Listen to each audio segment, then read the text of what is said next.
Hi, my name is Carrie Spalding. I am from Topeka, Kansas, and I started Fort Hays State University in January of 2020. My objective for getting my master's in educational leadership is to develop better leadership skills. I've taught for 12 years, and in addition to teaching, I'm on the Professional Practice Commission for the state of Kansas, and I'm also the president of my local NEA organization. So I also have a master's from Washburn in special education, and I've been married for 7 years to my husband, Charles, and we have 2 cats, Poe and Shifu.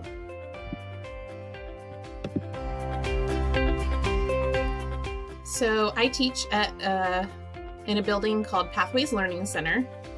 It is actually not a traditional school. It's a psychiatric residential facility known as a PRTF.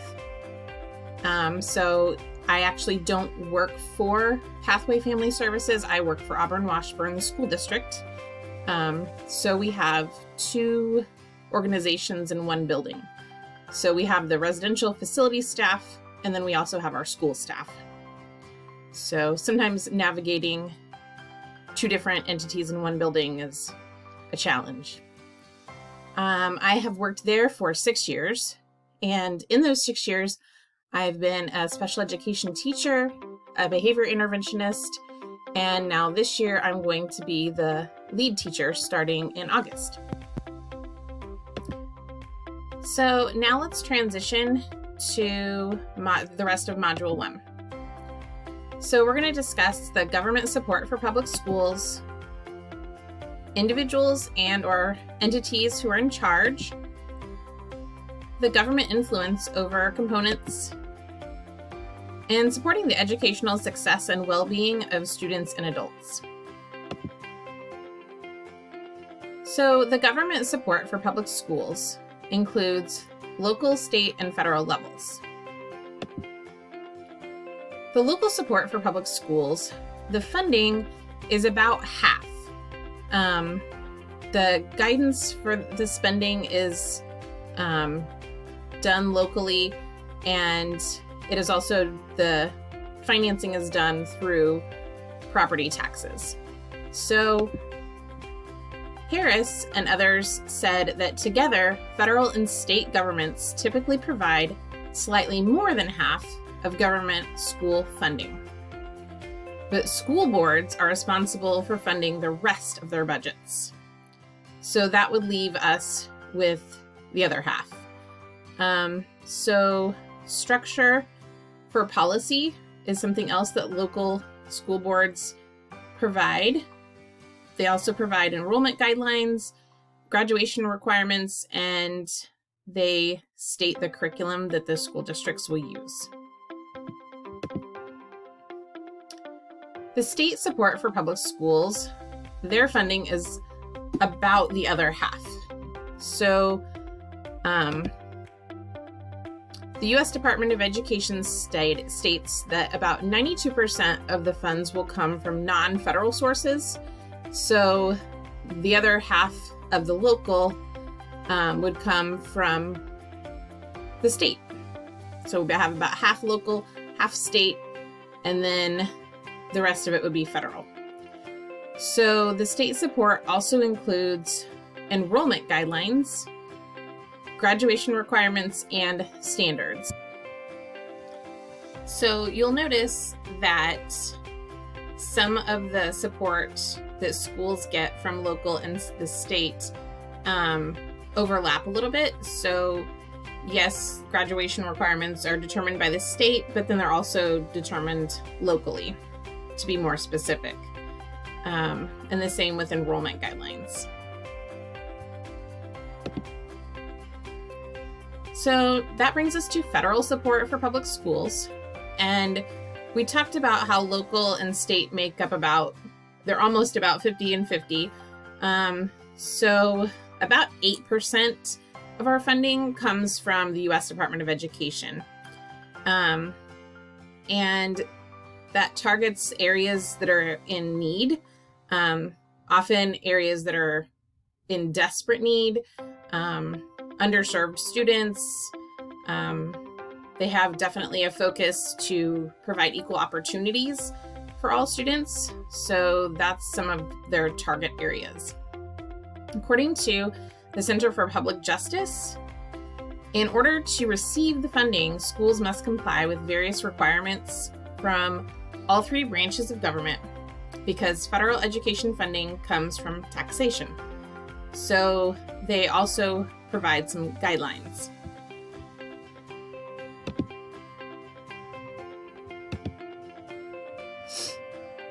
Next, we'll discuss individuals and or entities who are in charge.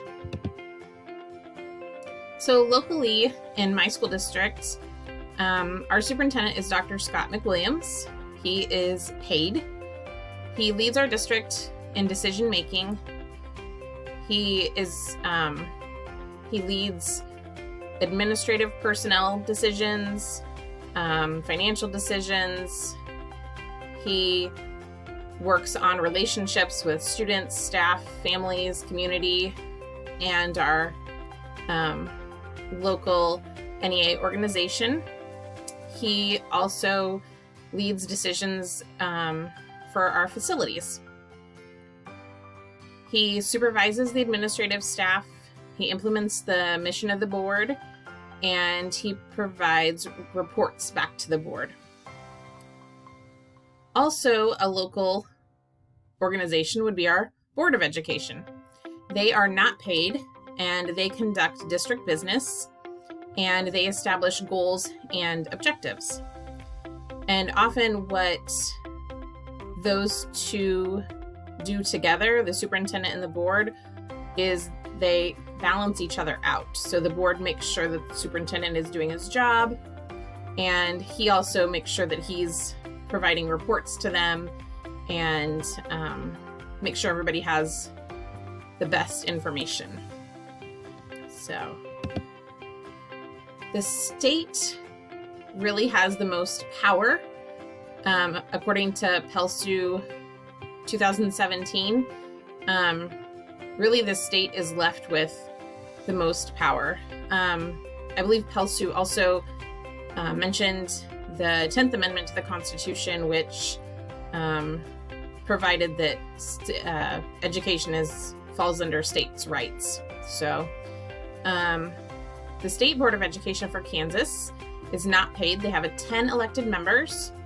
I am in District 4, so we have Ann Ma as our representative, and they supervise public schools. They provide structure for certification for like teachers and administrators and other areas. They do accreditation for schools. They look at school materials, things that go into our libraries, textbooks, that kind of thing. They look at curriculum. The Kansas Commissioner of Education is a paid position, and that is Dr. Randy Watson, and he oversees the Kansas State Department of Education. And then we also have the Governor of Kansas, which is another paid position. That is Laura Kelly, and she oversees state operations, implements state laws pertaining to education. And again, the different state powers for education also balance each other out. Dr. Randy Watson provides reports back to the State Board of Education, and they review all of the materials that we use, that kind of thing. So that is the state. Let's look at the federal. The federal education is the U.S. Department of Education, and our Secretary of Education is a paid position, and the person in that position is Betsy DeVos. She oversees the U.S. Department of Education, and according to the Center for Public Justice, the U.S. Department of Education collects data on government-run schools, evaluates their performance, suggests policy changes, and measures outcomes. So now let's look at the government influence over the components. So component 6.1 discussed evaluating, developing, and implementing management, communication, technology, school-level governance, and operation systems that support each student's learning needs and promote the mission and the vision of the school. Since this one is very specific and discusses the mission and vision of the school, this really is a locally influenced component. The next component is to evaluate, develop, and advocate for a data-informed and equitable resourcing plan that supports school improvement and student development. I thought this one could go either way. It could go with state or federal, but I felt like it went more with federal. According to Barron 2016, the federal government has the responsibility to ensure the right to a free and high-quality education for all K-12 students by protecting their civil rights and by providing resources for the most in need, using public data and high-quality research, and by providing support and infrastructure for schools, districts, and states to help them continuously improve their work. So I thought that fit very well with component 6.2. And component 6.3 discusses reflectively evaluate, communicate about, and implement laws, rights, policies, and regulations to promote student and adult success and well-being. And I think that is most closely related with the state because they do evaluate, communicate, and implement laws and policies to promote our student success. So, and then we have supporting the educational success and well-being of students and adults.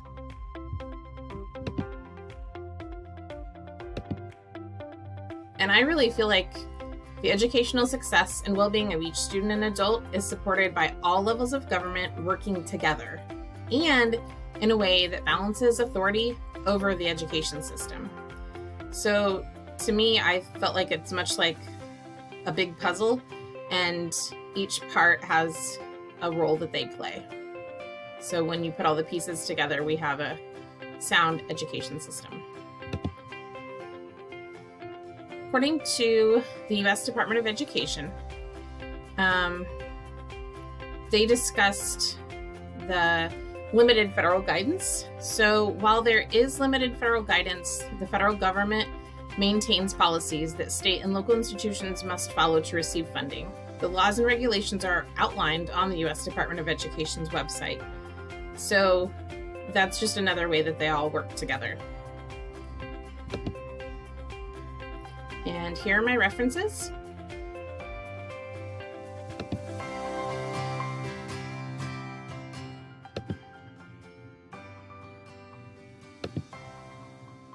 And that is the end. Thank you for watching.